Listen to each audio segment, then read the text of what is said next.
Welcome to another episode of TalkYOSpitTV. I'm your host, Mario Harris, and we have another one for you today, another NFL episode for you today for all my NFL fans, man. You know, the season is just right around the corner.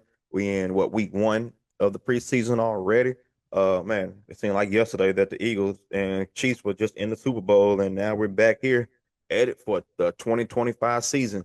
So this episode, man, I'm gonna just do the AFC teams that I feel like that can make the playoffs, or the Super Bowl for that matter, or maybe the AFC Championship game. I'm just gonna do the top AFC teams. Just give I guess the very top three or four AFC team. I'm gonna do a nice breakdown on the offense and defense, and everybody else. I'm gonna just give a very quick breakdown on the team itself. So without further ado, let's get into it. The first team that I'm gonna start off with is the Baltimore Ravens, coming in off a strong season in the 2024 season at 12-5 and first in the AFC North. They scored 918 points while allowing 361 points. Won the wild card game against divisional rival Pittsburgh Steelers, but lost a close one in the divisional championship game. Excuse me, in the divisional round game to the Buffalo Bills, 27-25. Right there, a lot of people looking at that game for Josh Allen and Lamar Jackson to go at it, and they surely did not disappoint at all. Now, with one full season with Lamar Jackson and at QB and Derrick Henry in the backfield, the Ravens look to stay at one of the top teams, not only in the AFC but also in the NFL. Last year, they were the dynamic duo of Henry and Lamar. The Ravens finished the season with a number one offense, and then they had a tight end and three-time Pro Bowler Mark Andrews. He looked to have another solid season, although he didn't start every game last season. He did play in every game, and he's coming back from an ankle injury, but he's looking to have another solid season. Mark Andrews, he also racked up 673 yards with 11 TDs, which was the most TDs he's had in his career. Then the wide receiver, Zay Flowers, the versatile wide receiver, very good at route running with great speed and quickness. In his second season last year, he made the Pro Bowl, racking up 1,059 yards and 4 TDs. He was targeted 116 times and caught 74 passes, which is about a 63% completion rate. So he was a valuable target for Lamar Jackson. This offseason, the Ravens signed DeAndre Hopkins to a one-year deal in the offseason. Hopkins is another great route runner receiver with great hands who can make big contested catches when needed, especially on the goal line and third down conversion. Hopkins, who started last season for my Titans, then was traded to the Chiefs. He had 610 yards and 50 and excuse me and 5 TDs with the 70% completion rate. Him and Flowers, they will complement each other great. They will complement each other perfectly as Lamar now has three legit reliable targets with Flowers, Hopkins, and Andrew for him to throw it to. But also, if you add in Rashad Bateman as another threat, then that makes 4 targets for Lamar. And you know Lamar can get out the pocket too. It's going to be a wild season for the Ravens this year. We'll see what they're going to do with that versatile offense. Rashad Bateman had 759 yards last season and 9 TDs. So he's going to be looked at as another target for sure for Lamar in this upcoming season. The offensive line is a great pass and run blocking as they finished the top 5 in overall sack rate, pass block win rate, and run block win rate. The defense last season for the Ravens finished as one of the best last season, but that was in the bottom half of the season, the second half of the season. They started the season among the worst defensive teams in the league, but since week 9 of last season, they ranked first in scoring defense with 16.9 points per game, second in total defense with 291 yards per game, and third in opposing third down percentage rate with 33.9%. Their defense is led by linebacker Pro Bowler Roquan Smith, cornerback Pro Bowler Marlon Humphrey, and safety Pro Bowler Kyle Hamilton. They look to build off last season's great defensive momentum and start off this season with a better defense and hopefully finish out still on top as one of the top defensive teams in the league. Now, I do predict the Ravens to win about 12 games again this season. However, Man, starting off this season, before week 7 bye week, they will play at Bills, play the Lions, then at Chiefs, then the Texans, and then the Rams, man. All teams are playoff worthy teams. So they are looking to start off this season with a very, very strong record, excuse me. However, once they get past all that, they have nothing but divisional games and lower tier, yeah, I guess you could say lower tier teams to play. So after that week 9 bye, they look to really finish the season off one of the top teams again in this 2025 season. Next on my AFC list, I have the Kansas City Chiefs, man. We all know about the Chiefs, man. It's somehow they just find a way to win, make it to the playoffs and get to the Super Bowl. I don't know how Andy Reid and Patrick Mahomes do it, but that magic that they have over there is great. Last year they finished the 2024 season 15-2, first in the AFC West and in the Super Bowl once again. However, a horrible Super Bowl performance that stopped them from a three-peat, losing 40-22 to the Philadelphia Eagles. When talking about the Kansas City Chiefs, you have to bring up great coaching in Andy Reid, like I just said. He gets every player ready. He has schemes for every play, and he definitely have a great quarterback play in Patrick Mahomes. However, outside of those two names, it's going to be a lot of other players that got to make an impact for the Chiefs to have another successful season this year. As players like Isaiah Pacheco missed significant time with a fibula in week 2 and coming back in week 13 in 11 games, including playoffs, Pacheco did rush for 417 yards and only 2 TDs. He definitely needs to be out on the field to make the offense more versatile to help Patrick Mahomes out. That way, Patrick Mahomes don't have to be Pat Magic, as they say. Patrick Mahomes can make plays out of nothing, obviously, but once the run game is going good, then the passing game will be there too, especially for a team like the Chiefs. Like I said, they have a great passer like Patrick Mahomes. If Patrick Mahomes has a great running back in the backfield, then it's going to be hard to stop the Chiefs. However, the reports are saying that Pacheco is in training camp and he is fully healthy and he is ready to be a key contributor in the backfield for the Chiefs this season. In week 4, Rashee Rice suffered a torn ACL. He was off to a great start in the games before his injury as he did 103 yards and 7 receptions in a win against Baltimore, 75 yards on 5 receptions and a TD and 1 TD in a win against Cincinnati, and 110 yards and 12 receptions and 1 TD in a win against Atlanta. Rice has said that he is feeling 100% healthy and is ready to get back on the field, but is also facing a suspension due to a street racing that the NFL has not gave any length of time how long that suspension will be yet. Reports are saying it is at least to up to 4 games, though. So that is a huge impact if he is not there on the field. But if it's 4 games at the most, then he will be back ready, fully healthy to play for sure for the next 13 games of the season. Another notable wide receiver that the Chiefs have, second-year player starter Xavier Worthy, looks to build off a strong rookie campaign this season. He racked up 638 yards with 10.8 receiving yards per reception and 6 TDs. Worthy will get the ball and make something happen as he is known to move the chain for that wide receiver core. But then also, Hollywood Brown is still questionable on the depth chart as he still is rehabbing his ankle foot injury. However, Coach Reed has said that there isn't any set yet for Brown to come back for his return, but he is making significant positive progress. Mahomes' favorite target, tight end Travis Kelce, will be 36 in October. And although he was selected in his 10th Pro Bowl last season, he still had a down year compared to his past years. However, he is still considerably good at his position. He had 823 yards and a 72.9 completion percentage, but with only 3 TDs, which was the lowest in his career since his rookie season when he only played in 1 game. The Chiefs defense coming into the 2025 season ranked number 5 according to the NFL.com. The 4-3 defense is led by defensive tackle Chris Jones, who for this upcoming season, Pro Football Focus has ranked him number 1 interior defense tackle for the second year in a row.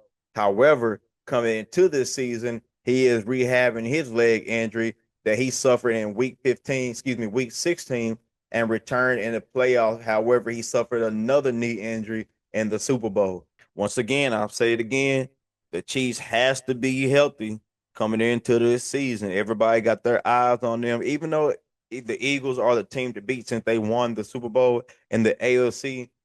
Once again, the Chiefs are the team to beat. And if they are not healthy, it's going to be hard for them to win games. It's going to be hard for them to be another 15-2 game if they are not fully healthy again. But Coach Andy Reid, he has something in him that can make any player ready for the game. But the way him and his coaching staff can scheme up plays together on offense and defense, more notably on defense, how they understand what other teams are going to do, that makes them also a great team. And it seems like they can just plug in players here and there to win ball games in the season. But they need their team. They need their best players out there when it comes towards playoff time, and definitely if they can make a big push for the Super Bowl. But Coach Reed did say that Chris Jones should be ready for the start of the 2025 season. Cornerback Trent McDuffie looks to keep his huge play going, whether it's inside or outside corner. He is a great man coverage defender. He's also just as good at zone coverage. He has great speed, which makes him excellent at blitzing, and he's very strong, which makes him a great tackler. Defensive end George Karlaftis is also another key piece to this defense. He led the Chiefs last season in sacks, and linebacker Nick Bolton had combined tackles of 106, which also led the Chiefs. With how their schedule is lined up, if healthy, they can win at least 12 or 13 games and still be number one in the AFC West. However, their health is a major factor for the Chiefs coming into this season. On to the Buffalo Bills, who a lot of people last season had their eye on, and they will have their eye on them again this season. A lot of people thought they were going to make it to the Super Bowl. Last year, they were first in the AFC North for the fourth time in a row with a 13-4 record, with many experts again expecting them to be in the Super Bowl. However, they just could not get past Kansas City again. Josh Allen did win the 2024 MVP, which he was rightfully so winning. My pick would have been Lamar. That's neither here nor there, but Josh Allen did have an MVP worthy season. Like I said, they did lose to the Kansas City again in the AFC Championship game. It was a close one. It was 32-29, with many people thought that Josh Allen did outplay Mahomes, but in the last 3 minutes of the game, down three, Allen and the Bills offense failed to make it down the field to at least get a field goal, but definitely they couldn't score a touchdown. Either Chief defense did step up big time to seal that game. But in the regular season, they did play great last season. They became the first NFL team to beat two 14-win teams with wins against the Chiefs in week 11 and a win against at Detroit in week 15. The Bills did break a lot of franchise record in the regular season. The offensive line allowed the fewest sacks for the second season in a row with 14 sacks. They had the most points in touchdown franchise history with 525 points and 65 touchdowns. They have scored 30 plus points in 12 games last season, the most in Bills history. And the Bills finished the season with the league low 8 turnovers. The Bills also scored a franchise record 32 rushing touchdowns in a single season. 13 players have caught a touchdown pass last season, most in Bills history, and ties an NFL record. Buffalo converted a franchise record 16 fourth down conversions in 2024. The Bills are the first team in history to record 30 plus rushing touchdowns and 30 plus passing touchdowns. Like I said, they broke a lot of records last year. Last year was a historic season for the Buffalo Bills. Unfortunately, they just could not get past Kansas City Chiefs in the playoffs once again. They had James Cook at running back, and then Keon Coleman was a rookie last season. Huh? Nah, man, you forgot I went to school in Michigan for 2 years? That's what I'm saying. You gotta guess. You gonna be wrong though, but guess. Nah. Macy's. What you mean? They be on sale on the rack, all the colors. I might go get some more colors. I need a blue one and another red one. I shop like my mom. I get my coats in the summertime. You gotta shop a season or two before, just in case, and they be cheaper. Cause you go at Thanksgiving, everybody in Thanksgiving, you know what I'm saying? At wide receiver, who racked up 556 yards and 4 TD, he looks to be wide receiver one. And newcomer and solid receiver Josh Palmer and Khalil Shakur, who might be Allen's favorite target, both are rehabbing injuries, but will make significant contributions to the offense. And Dalton Kincaid and Dawson Knox at tight end combined for just under 800 yards together. Josh Allen has a lot of targets to throw to. So the offense for the Bills was really great last year. However, the defense was very just average. The defense ranked 17th in total defense, allowing an average of 341.5 yards per game. They were also ranked 11th in passing yards allowed, allowing 3,843 passing yards.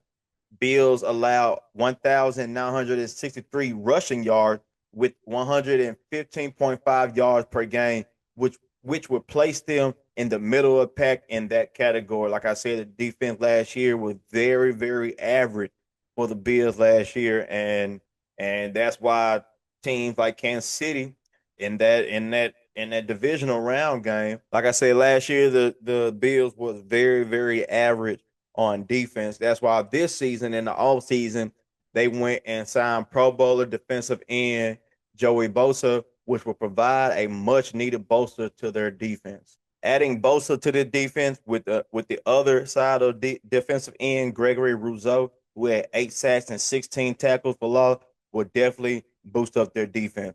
Outside linebacker Matt Milano is expected to be fully recovered by the start of the season. However, he is recovering from a leg and biceps tear that allowed him to miss significant time in the last 2 seasons. Middle linebacker Terrell Bernard, who had combined 104 tackles in 13 games, is on the questionable list to start the preseason. But according to Sports Illustrated, he is expected to play at the start of the season after he just signed a contract extension with the Bills. And then starting nickel cornerback Teron Johnson is expected to be ready for the start of the season, as he did suffer a head injury in their first preseason game. But their secondary can't have any more injuries, as safety Taylor Rapp and free safety Cole Bishop both have been on the questionable list during this preseason. Despite all the injuries on the defense, Pro Football Focus have the Buffalo Bills top 5 in the defense coming into the 2025 season, but they got to stay healthy if they still want to be a top 5 defense at the end of the 2025 season. Next on the AFC list, I have the Houston Texans. Last season was supposed to be the season for the Texans that would make them a push to be one of the best teams in the league. However, injuries and offensive line struggles held them back. That seems like a recurring thing for these AFC teams: injuries and offensive line. Then trading Laramie Tunsil doesn't help those struggles at all. CJ Stroud took the second most sacks last season with 52. Then Nico Collins, Stephon Diggs, Tank Dell, Damian Pierce, and Dalton Schultz all missed significant time last season due to injuries. They did, however, finish first in the AFC South division, but finished with a 10-7 record and losing to the Chiefs in the divisional round and the playoff. Finished first in the AFC South with Titans, Colts, and Jaguars is a very, very weak division. I know it. Don't talk about my Titans. If you haven't seen my Titans preview of the 2025 season, please go watch it. They will do a lot better this season. I promise you that. However, the AFC South is still a very weak division, and that's the reason why they made it to the playoffs on a 10-7 record, because they were first in the AFC South. However, they did add Nick Chubb to the running back rotation. With him and Joe Mixon, that should serve as a much needed help on the offense. While Mixon is a more do it all type of back and can run inside and out and also be a receiver, Chubb is more downhill explosive back who can gain big yards and small gap. But once again, another injury. Mixon is coming into the season with a non-football related injury. in the offseason, and he is questionable for week 1. Rookie wide receiver Jaden Higgins has been getting a lot of good reports and praise in practice this offseason and training camp. He's a player to watch for this season for the Texans. The best thing working for the Texans is their defense. Pro Football Focus has them rank their defense in the top 10 in pass and rush and in coverage. The defense is led by defensive end Will Anderson and cornerback Derek Stingley, who made the Pro Bowl and All-Pro last season in his second season. Veteran defensive end and multiple All-Pro and Pro Bowl Daniel Hunter was a huge pickup for the Texans last season as he continues to make a big impact on their defense. They also picked up free safety C.J. Gardner-Johnson, which gives them another great passing cover defender. With all that being said, the Houston Texans with C.J. Stroud at their quarterback, 2 dual top tier running backs with Joe Mixon and Nick Chubb, and who both who can pick up big yards in different ways, and top tier receiving core that is very versatile, and then a defense that will give any offense problems. They look to be a way better than a 10-7 team that they were last year.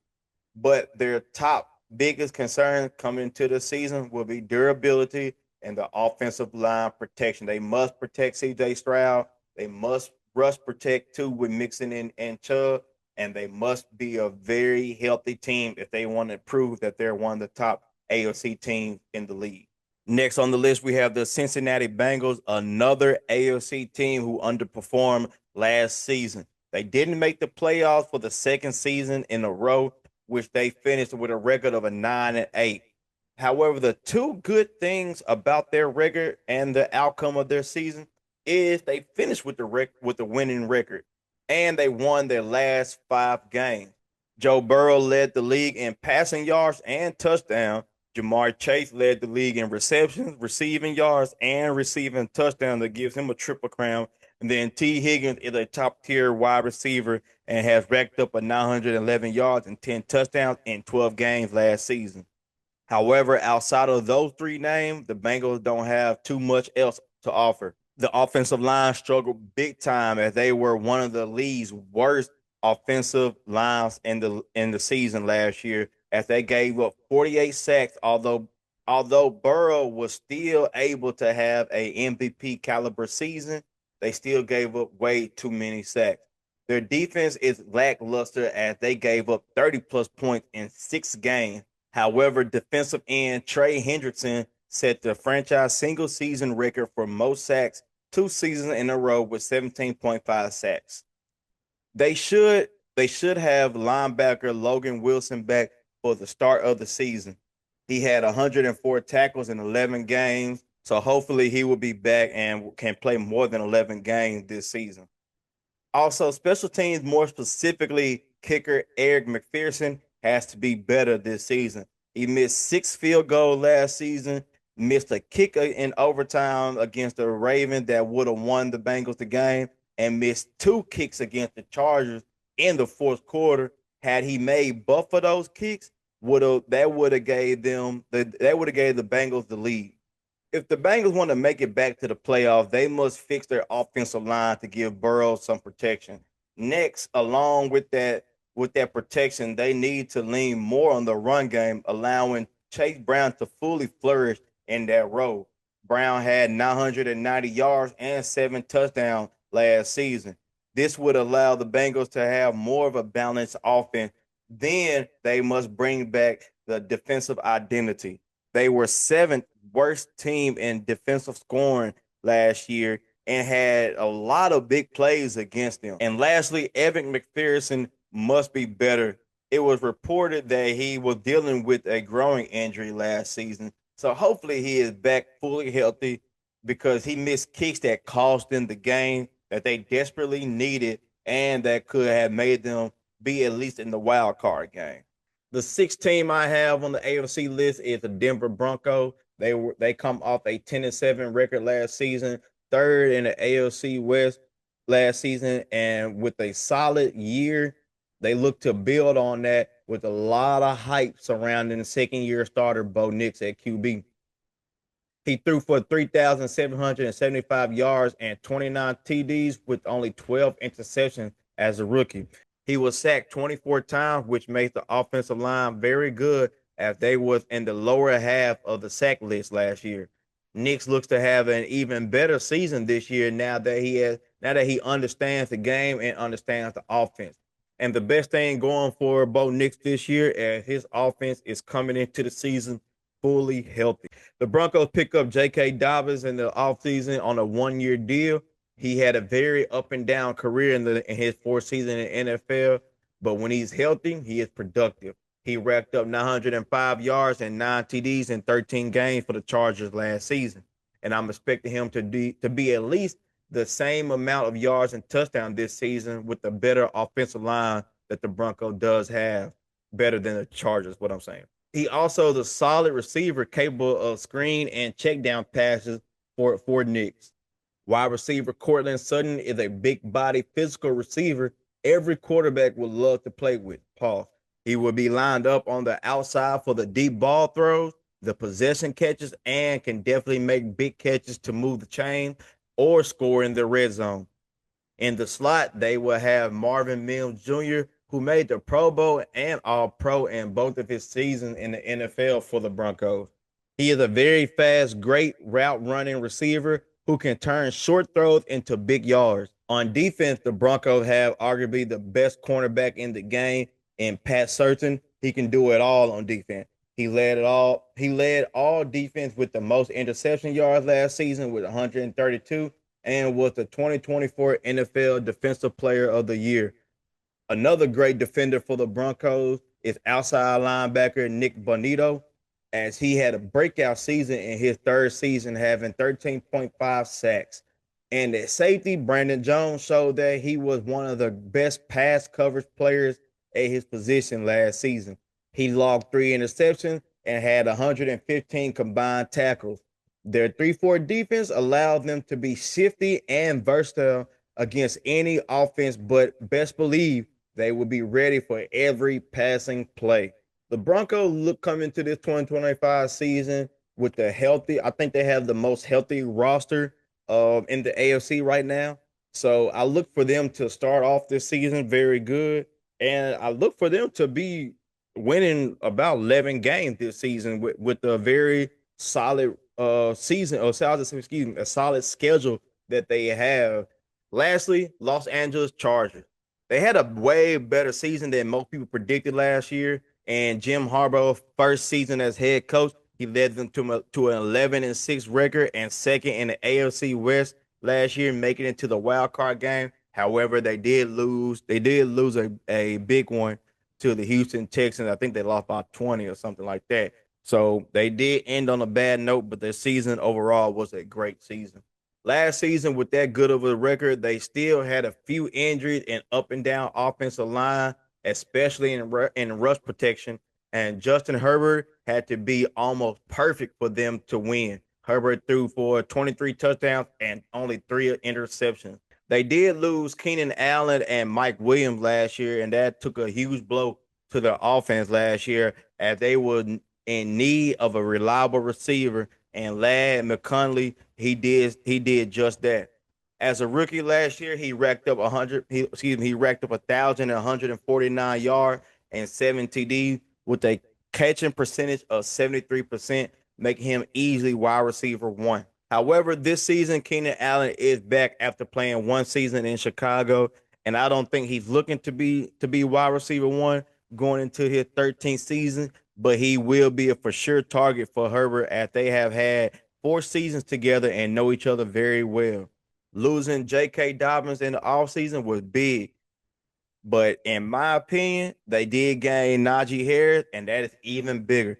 Harris averaged at least 1,000 yards in all his 4 seasons with the Steelers, and he is also a great receiver.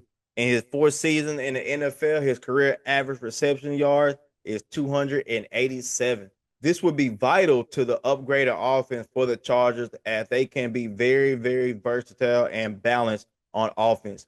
Harris does, unfortunately, is dealing with a non-football related injury, so hopefully he won't be out for too long. On the defense, they let go Joey Bosa, which might have been a bad idea as they have Deshaun Hand and Tito Ogbania. I hope I said your name right, as their right and left defensive ends in their 3-4 defense, but neither of whom are even close to Bosa's level of talent.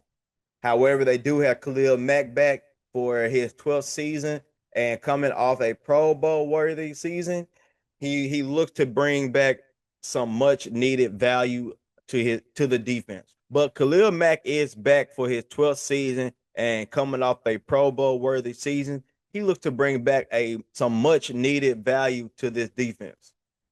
However, they did lose way more than what they added on defense this offseason, and that will be a huge key factor to their season of success or failure on defense for the Chargers. Those were my 7 AFC teams that I feel like can either make the Super Bowl, the AFC Championship game, or just a playoff period, wild card period. Those 7 teams I feel like have the great chance going into the postseason. Like I said, every team, every team in the NFL, no matter what, the biggest thing in the NFL is being durable, staying healthy.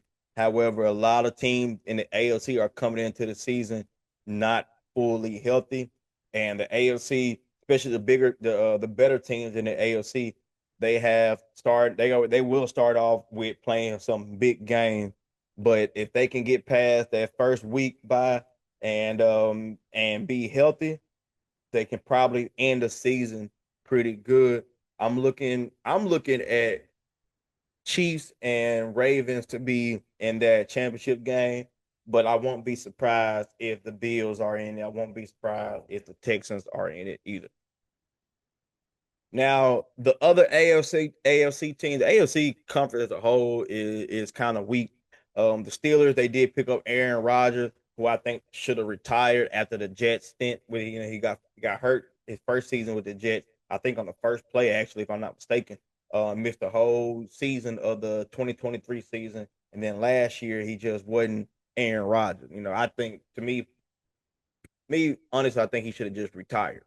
However, the Steelers does have a way better receiving core. With they traded for DK Metcalf, got Calvin Austin and Robert Wood, and then their defense. A lot of people are reporting their defense to be one of the top defensive team in the NFL, and T.J. Watt and Cameron Haywood is leading the way with that Steelers defense. So maybe they can have another winning record under Mike Tomlin, but all eyes are definitely on Aaron Rodgers to see what he will do. The Browns and Colts have to make decisions at who would be their starting quarterback to start week 1.